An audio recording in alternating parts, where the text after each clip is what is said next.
Let's take you to the Information Ministry now, where Deputy Minister of Information, Pius Hadzide, is responding to the minority. A very important job, a grave task that's before us and every government and people everywhere in the world. We have cause to be hopeful, but we are fully aware, as should all Ghanaians, that the fight against coronavirus is far from over. There is work our innovative scientists and technical experts are doing. Our nurses and doctors and health professionals are braving the storm. We are eternally grateful to them. Their sacrifices cannot be in vain. That is why we strive to keep our focus and encourage all Ghanaians to do so too. But it is also important not to allow the clueless NDC to try to deceive the people out of desperation for power for its own sake. We are thankful to God that Ghana has a mature, bold, and decisive leader in the person of President Akufo-Addo, and an unquestionably and incontestably competent Vice President, Dr. Mahamudu Bawumia, to lead our country at this particular time. It is said that when God gives you a burden, He gives you the headpad to carry it. Yes, there is a crisis, just like there is a crisis in the whole world. But we trust in the good judgment of the Ghanaian people to work with the leadership of our country so that together we can defeat this virus. We are confident that with your support and with God's infinite mercies, these too shall pass. Thank you very much.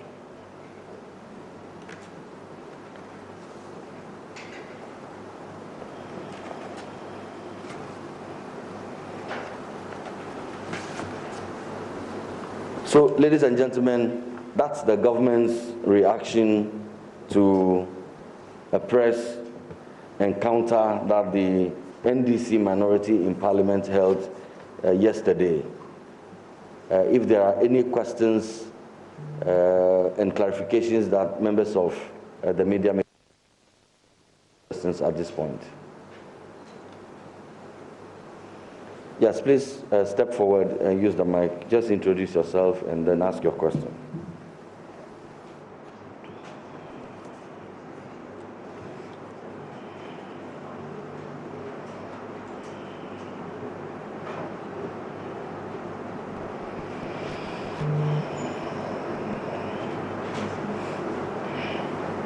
My name is Sarah Paku from TV3.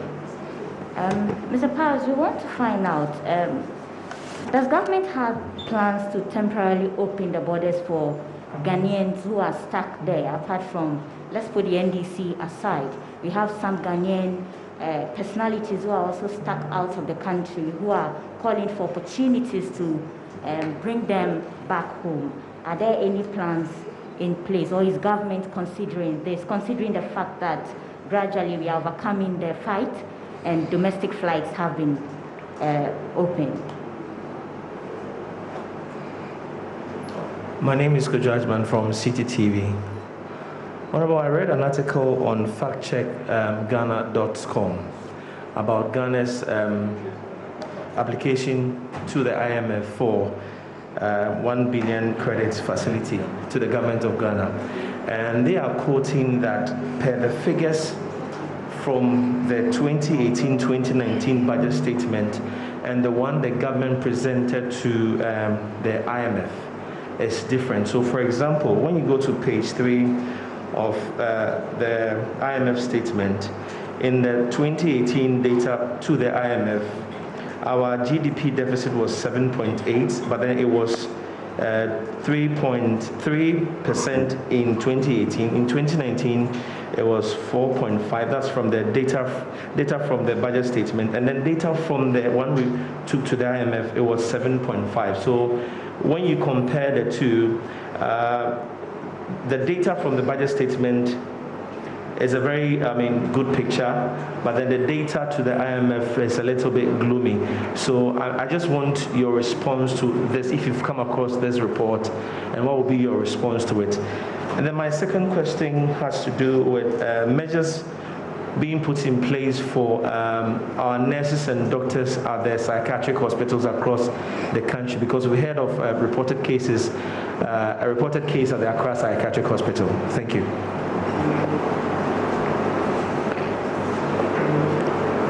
Yeah, thank you very much. From our colleague from TV3, I can assure you that, like I said, there is a task force made up of experts who are advising the president daily at the meetings that he chairs himself every evening at 6 p.m.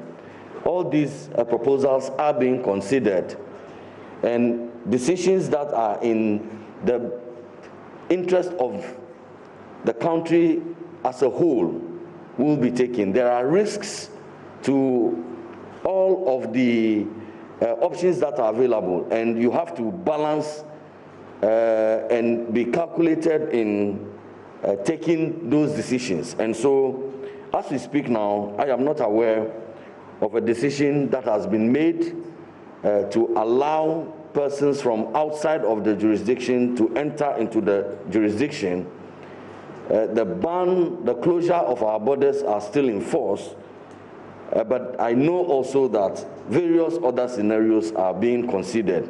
And as and when, in the wisdom of the president and his advisors, it becomes important and that the risks of fresh importations are minimized, I can assure you that, and that decision made, I can assure you that we will make it available for you.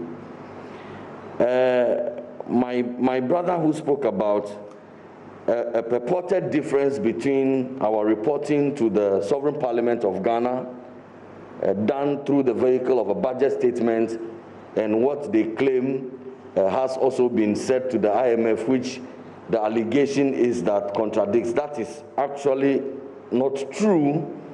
Again, this is something that leading members of the NDC minority, especially in Parliament, and I can quite safely make reference to Honorable Isaac Adongo, for instance, who has been peddling that misinformation. It is not true, and if you may just indulge me, I will read a portion of the letter that the finance minister submitted to the IMF, a letter that the finance minister himself submitted to Parliament, and I'll quote just a few lines, and I invite our colleagues in the media to get copies of that letter and read it, and you will see that it is not true. Again, on the website of the World Bank, where our colleague Honorable Adongo deliberately and mischievously, in my view, select just to quote one item on the website without making reference to other items on that same website. For instance, the footnote, which speaks about the IMF's own projections as against the state's presented documentation, and so on. The fact that they just deliberately also and mischievously select maybe the IMF projections and their own analysis as against what the state presented, which was also equally captured on that website. The reasons why Honorable Adongo and persons who are acting like him will do that is a matter that you in the media may want to also find out. So I also invite you again to visit the website and to pay attention to, for instance, the footnote at the bottom of the page of the table that we are talking about. But I'd like to read from just a few lines from paragraph 5 of the minister's letter. These factors will push the government deficit, excluding energy and financial sector,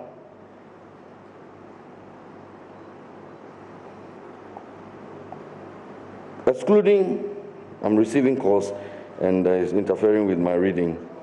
These factors will push the government deficit, excluding energy and financial sectors, to 6.6% of GDP in 2020, compared to the 4.7% of GDP targeted by the 2020 budget.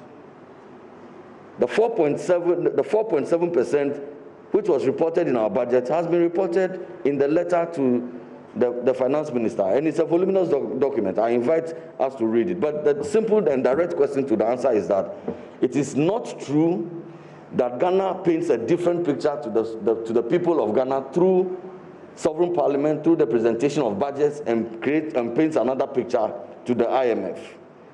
We presented the same data that was presented to Parliament. We presented the same data to the IMF. Again, bear in mind also that for Ghana to exit the IMF program, the program that the NDC took Ghana to, and upon which the IMF imposed some very severe and harsh conditionalities, for us to have exited that program, we needed to have met a certain criteria, and we did meet that criteria. And so you cannot be saying that the IMF acted also out of ignorance by allowing us to exit a program.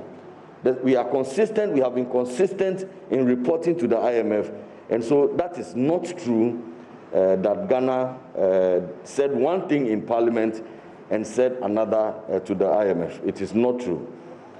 There's a question also on what we are doing for the psychiatric hospitals. It is my knowledge and understanding that psychiatric hospitals are being treated as the hospitals, the provision of PPEs, training on all the protocols, pre-triaging, triaging, and all of those that the Ghana Health Service is doing, they are also equally factored in those ones as well. So I do not believe that there is any particular challenge and problem with psychiatric hospitals today. If they do record a case, there are protocols that have to be followed for isolation of these individuals. And I'm sure that the psychiatric hospitals would have made adequate provisions for isolation of persons who have tested positive to COVID-19. Are there any other questions? Please.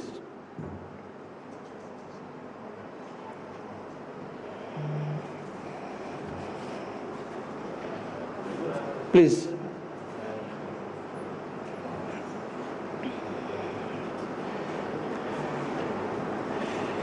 I'm invited to also say a few words in Twi, but you know that I do Igbe Twi. So today I'll do something small in Twi, and I'll do it in my own comfort area. I'll say a few things in my local dialect as well. Good morning, for the listening public of the good people of the Volta region. Good morning, Honorable. Endra, Minority Press Conference. Sorry, I'm from Abednego Asante Sedu. We are Juma Wadum FM. Endra, during your more press conference, no more also share how our government conducted contact tracing any their government in a bon homody. And after this is lockdown, our president lifted in terminal and our contributor numbers now jumping to over 3,000. And after this, another allegation said health personnel now more PPEs. The government is rather donating PPEs to Electoral Commission. Meaning say no credit say a person hand over some PPEs to Electoral Commission.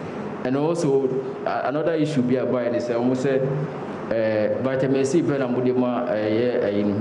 not a health expert. Now meaning say vitamin C no. Yeah, the more and enough and I say is it true say vitamin C better with the mom with us. Mama Mreka Obisa about say sharp rise, no. Say you lifty lockdown in the numbers no course road. Usambisa say Electoral Commission PPE assembly. Yeah. Uka vitamin C assembly. Yeah. And adembium. Enwa. Midasi.